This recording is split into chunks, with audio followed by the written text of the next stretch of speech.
Hello there, my hypothetical audience, and welcome back to Ordinary Gaming, where we are playing some Dark Souls. And I have a phantom standing right inside of me.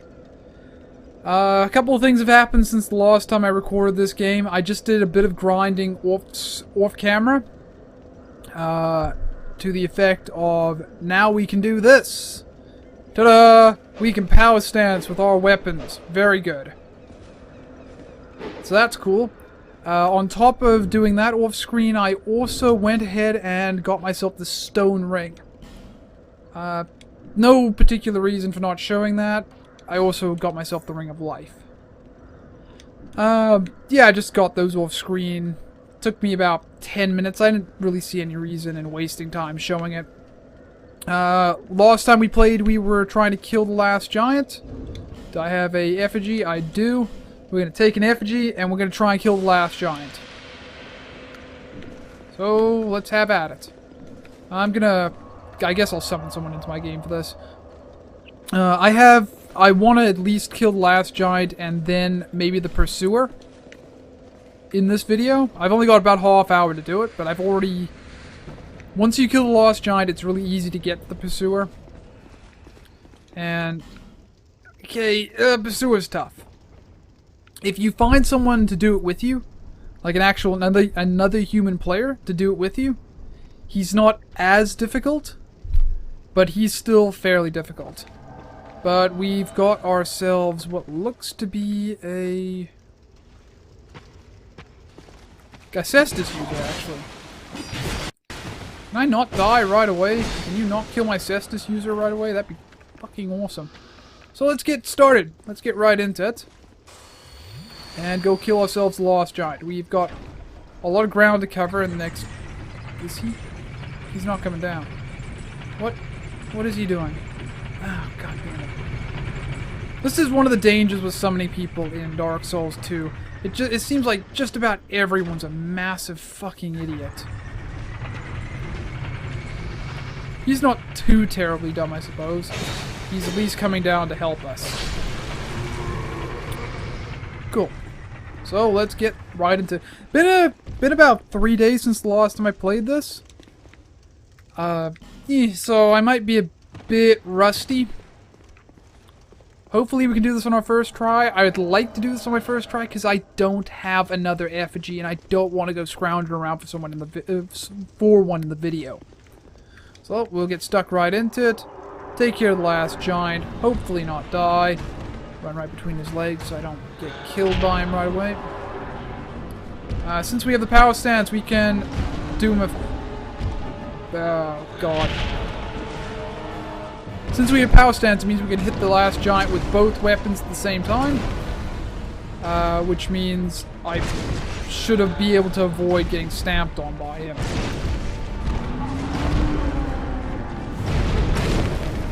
Oh, okay, that was stupid.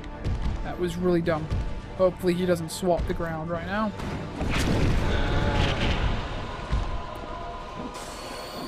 So I think the last thing I said before I got killed in the last video was that the last giant is a pretty easy boss. And this holds true. I'm not going to go back on that despite getting killed by him. But you do have to be mindful of what he's doing. He's an easy boss providing you can spot his telegraphing. Which, honestly, the fact that you have to target his legs the way you do makes spotting his telegraphing really difficult. But just as long as you pay attention to what his feet are doing, you should be able to avoid getting hurt by him. Oh, shit!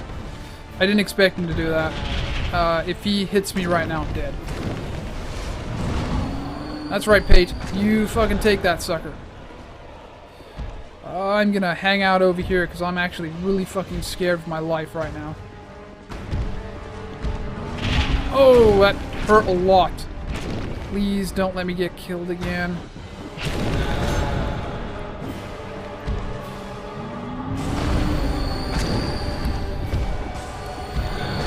Oh, Pate is getting his ass kicked. Okay. I just... no, no, no, no, no, no, no, no, no, no, no. When he rips off his arm, he tends to favor attacking with that as opposed to stamping his feet. I really should be standing in closer to his feet to taunt those stamping attacks from him, because those are easier to avoid. Those are much easier to avoid than when he swings his arm. And we are so close. We are so close. Get off the screen so I can see how much health he has. There we go. That's really bad UI management right there. But we managed to kill him. Hooray! It was kind of touch and go there for a moment, but we actually did manage to kill him, so... You know, bloody fantastic and all that stuff. We're gonna go straight on to trying to fight the Pursuer, and we might even be able to get to the next boss after the Pursuer, which is the, oh, I forget what they're called. Something Sentries. No, sorry, they're called, the Sentinels. What are they called? Something Sentinel. I can't remember. I can't remember what they're called, but they're actually extremely irritating to fight. If memory serves. They're really, really strong, and they have a couple of very bullshit attacks. I'm going to buy all these from you. I'm going to actually buy 3 effigies as well. Just going to use all of our gold, because all of our souls, because the Pursuer, there's a really, really easy way to kill the Pursuer, but whether or not you can get it to work is the question. It's all about whether or not the people you summon in to help you actually know what they're doing. If they don't know what they're doing, then you might end up... well, not might end up, you definitely will be having a hard time on him. He does a lot of damage. He's got a lot of range. He's very fast. He's got a lot of health. And, well, he's just generally... he's just generally all kinds of fun. I upgraded... I didn't just upgrade strength, I also upgraded my adaptability stat. So it should be slightly easier for me to roll around people and roll through attacks. One of the significant changes from Dark Souls 1 to Dark Souls 2 is the invincibility frames that are present when you roll. In Dark Souls 1, it didn't matter, well, depending on how you played. The invincibility frames for rolling were always the same, depending on what your armor was, how heavy you were. In Dark Souls 2, there's a stat that directly influences whether or not you are invulnerable when you roll, called adaptability. It increases the number of invincibility frames you have when you dodge roll, and where they are present. It basically makes it easier to avoid damage. Okay, so... hopefully these people know what they're doing. I'm gonna also summon this guy if he doesn't immediately disappear. He does not. He did not disappear. So this is promising. Yeah. Thank you for helping me. It's very nice to meet you too. You are a mage, so I'm actually kind of nervous about this. I should have probably checked what equipment these guys were using. Yeah. It's very nice to meet both of you. Let's go. I'm gonna shut up for the intro to the Pursuer here.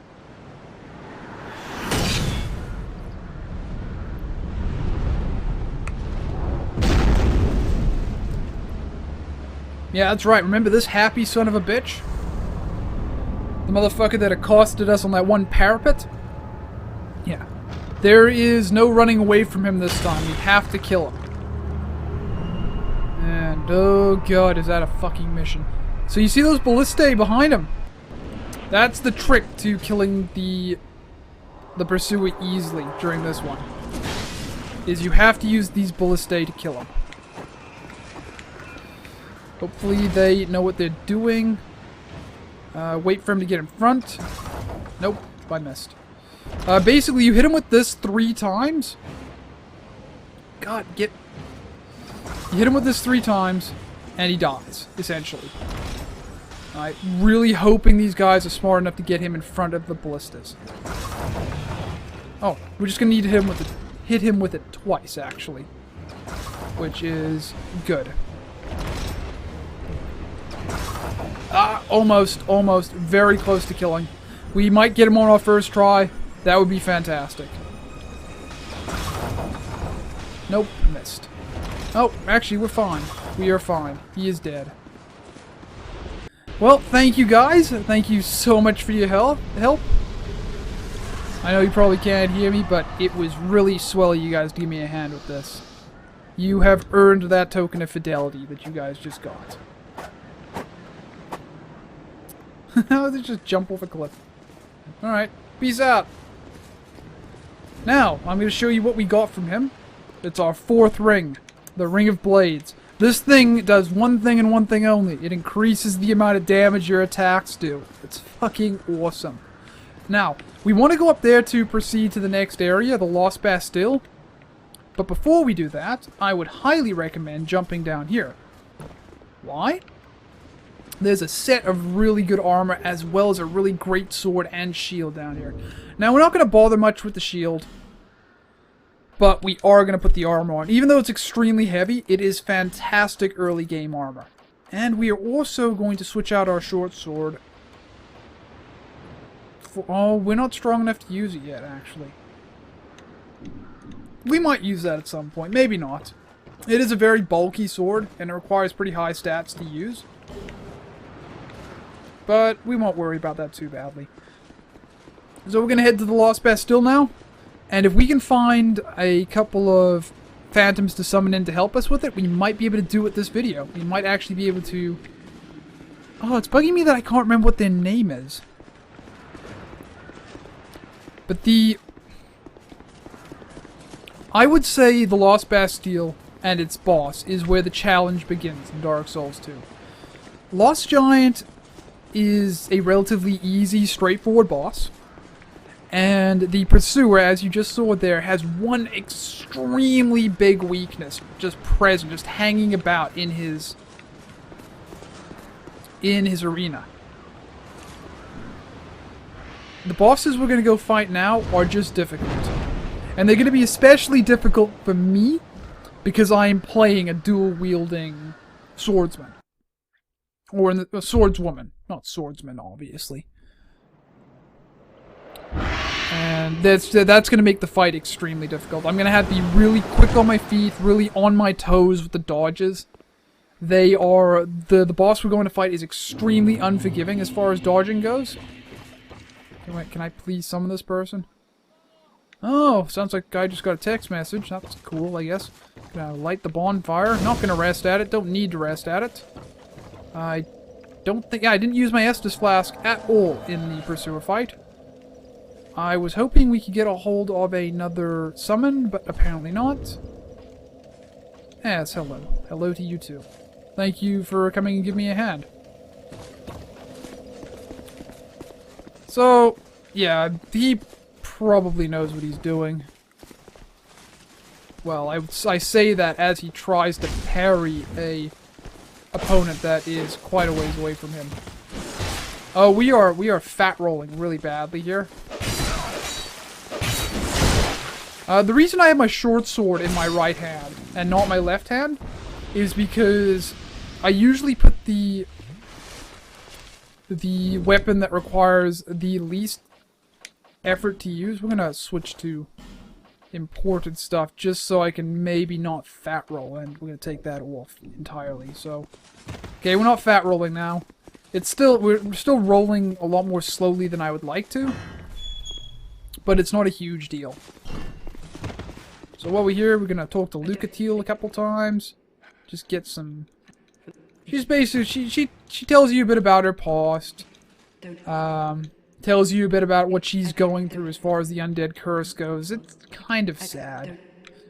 And by talking to her, you can summon her not in the upcoming fight, but in a later fight. And... Oh, well, okay, fair enough. This guy's actually using one of my favorite weapons. The mace in this game is a very solid weapon. It does a lot of damage. The only real downside of it is it's got really limited range and a very strange arcing attack path. But apart from that, it's extremely effective. It does a lot of damage as far as easy to use one-handed weapons go. I'm really... Do I have any, do I have any firebombs on me? The reason I ask is because that barrel right there... Oh, I do have a firebomb on me. Perfect, so... Yes. So what we want is... You see that crack in the wall? We want to get that barrel right up against that crack, and do that. So that right there means I can unlock this bonfire. That also means that the blacksmith that is here, once you get the small ember, you can bring it to this guy, and you will be able to, you bring it to this guy, he will, and then he will start making, he will make stuff for you. You do want that. You want him to make stuff for you. Essentially, this guy takes the place of all of the non-ascension armorers that were in Dark Souls 1. But in order to get him to move, you see he's sitting on a chest over here. In order to get him to move, you have to light this torch right here. So you just come over to this bonfire, press Y, light a torch, and that will make him move. I can't remember what's in that chest. But not important at this particular juncture. We've already spoken to him. We do not need to do anything else. We're just going to carry on with the Lost Bastille. And the way this guy behind me is sort of... I'm thinking he must be fairly familiar with this area. But I'm not sure if he's actually made any effort to tackle the bosses yet. I keep on saying this, the boss of this area is very challenging. Or at least I find it to be very challenging, especially if you're a melee-based character. You will see why shortly. Oh, fuck. That's not what I wanted to do. Am I not power stancing? There we go. There we go, power stance, and slice, slice, oh, these guys have some pretty good fortitude on them, taking my hits like that. But I'm actually really satisfied with the amount of damage I'm doing right now. I wasn't doing this much melee damage the first time I played through this game, and granted I wasn't playing a melee character the first time either. I was playing a primary miracle build. But for that build, like, you have to get pretty far into the game before you can actually make a miracle build effective. Because you need to have quite a few attunement slots, and you need to have quite a few damage miracles. And until then, you're pretty much relying on... In my case, I was relying on my mace and shield. And I said the mace was pretty good. It is pretty good. It scales really nicely. But I was not doing a lot of damage with it the first time I got through this area. But now with the two swords that we're using, I feel like we're doing quite a bit of damage. This is the NPC summon for this area, Pilgrim Belliclaire. She is a very good summon for this fight. The bosses we're going to fight are weak to magic. She casts magic. Pretty simple to figure out how that works, isn't it? Okay, Shane needs to heal up. Are you gonna heal up? You paying attention to what's going on, buddy? Yeah, we gonna go? We're gonna go? We're gonna go? Can we go? This is what I'm talking about with some people being kind of weird in this game. Come on, let's go. Let's go, come on. Are you... Have you just straight disconnected on me? Is that what's happened here? What is going on? What are you doing? Oh, he's changing weapons. Okay, fair enough. You know what? I'm gonna equip a shield for this. This is gonna be really tough without a shield. That one. And I do have the stats to use it, which is nice.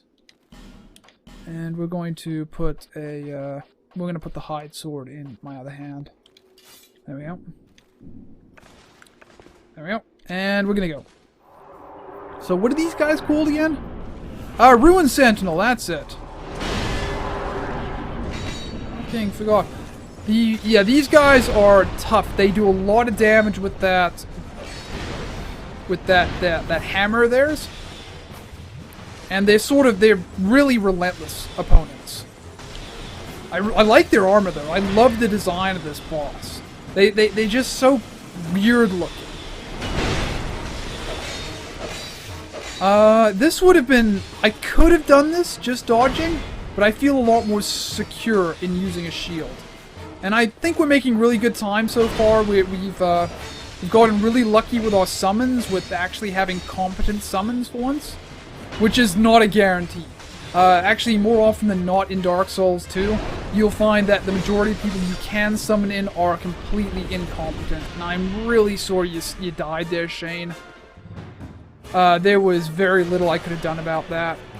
I'm hoping the Beliclair is going to continue damaging the Sentinel that is down there. If you jump down early, you actually end up having to deal with all 3 Sentinels at the same time, and that is almost impossible, especially if you're playing a Sword and Board character. You simply do not have the stamina. And, yep, that's what happened there. I got thrown off the edge by the other guy jumping up because I wasn't paying attention. I could show you the ins and outs of this fight fairly easily. Like, there's a couple of things that make the fight a bit more bearable, a bit easier to do. A couple of secrets in it. You know, I actually don't want to start at this bonfire. It's easier to get to the Ruined Sentinels from the other bonfire. Actually, just while we're here, Macduff will have moved. Macduff has moved, so we're just going to loot this chest. I actually forget what's in here. I think it's a blacksmith hammer, now I think about it. Is it? Yep, craftsman's hammer and twinkling titanite. Now, in case you're wondering why I didn't talk to Macduff the first time I came in here, this is why. Oh, why can't they all be this easy?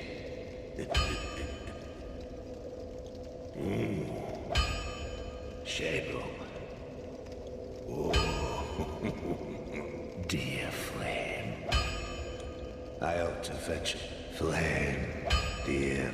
As you can see, Macduff is crazy. He's absolutely out of his mind. This man is completely unhinged. So, yeah, he's not going to do anything for us at this particular point in time. But there was a clue there. There was a clue in what he said. I ought to fetch a new ember. He needs a new ember.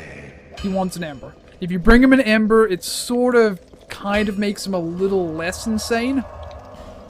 But only marginally. There's one other bonfire in this area. I don't know that I'll be unlocking it. I am going to do every boss in the game in this playthrough. But, you know, I don't know if I'm going to unlock that particular route just yet. The reason being, you don't need to. You don't actually need to unlock the other route unless you're specifically going for the Pyromancy Flame. And in that case, that's the only way to get the Pyromancy Flame, is to go that particular route. I'm not going for the Pyromancy Flame. I don't need it. I don't want it. This build will work just fine just with the swords. Like, swords and adaptability are the main thing I want with this character. And good armor. Good armor would be the other thing. I'm going to have to work on how much stamina my character has as well. Ordelia's pretty solid for the level we're on. Like, for how far we are in the game, Ordelia's a pretty solid character so far.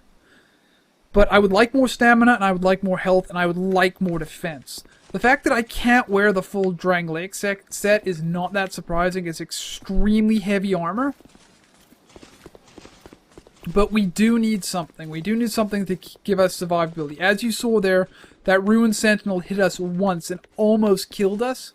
And the damage that resulted from falling off the edge was enough to kill us as a result. So just in case you're wandering around, I'm not going to tackle the Ruined Sentinels again in this video. We're almost on half an hour, so I'm just going to go over some interesting stuff that's in this area before I call it quits. So anyway, if you come through this path, you go up that ramp right there, walk along the side, come up the ladder, and you can get yourself a large Titanite chunk for free. Yeah, for free. I'm not going to talk about the stuff that's on the other side where McDuff is. You have to beat the boss in No Man's Wharf, which, as I said, I'm not going to do anytime soon. There's no need for me to go to No Man's Wharf. I'm stumbling over my words again. I'm just getting a couple of souls together before I call it quits. Anyway, I guess I'm gonna head back to the tower here and give you guys my 2 cents before we leave off. Incidentally, beating the Pursuer, also unnecessary at this point of the game. You do have to beat the Pursuer eventually, but you do not have to beat him as early as I beat him. The specific reason why I tackled the Pursuer as early as I did is twofold. Firstly, I wanted the Ring of Blades that we picked up from him, and secondly, I wanted this bonfire. You need to kill the Pursuer to get this bonfire. There's no other way to get to it. Which is kind of stupid. You think you could just vault over this wall, but nope, that's Dark Souls logic. You're not allowed to vault over a wall. Oh, actually really heavy holding that shield. That's too bad. We'll unequip that until we get back to the Sentinels fight. So yeah, I wanted this particular bonfire just because it's the easiest bonfire to have. Otherwise, you have to do a fair bit of walking and a fair bit of fighting to get to where McDuff is. And getting to McDuff and then opening that pathway to his bonfire with the barrel that rolls down the stairs is extremely finicky. It's extremely irritating. It doesn't work most of the time. It's just easier to open that bonfire from this side. But anyway, we are at half an hour, everyone. So let me just finish up by saying, if you enjoyed what you saw here, let me know down below. I'm eager to read any comments from absolutely anyone, good or bad. And if you'd like to see more, just hit the subscribe button. As I've already said, I'm doing a full play of this game. I'm going to be tackling every single boss, including all of the optional ones. If you want to see that, just pay attention for my videos. They'll be coming out Sunday, Tuesday, and Thursday every week. Depending on how quickly I can get these up, depending on my uploads and all that stuff, I actually might start posting these a bit more regularly than that. Maybe one every day like I do with my Isaac videos. The main thing stopping me from doing that right now is just the fact that these files are so much bigger than Isaac. And it takes me a while to upload them because I've got a really stupid upload cap on my internet right now. I'm going to see if I can't fix that too. But anyway, thanks for watching. And I look forward to seeing you guys next time. Take care.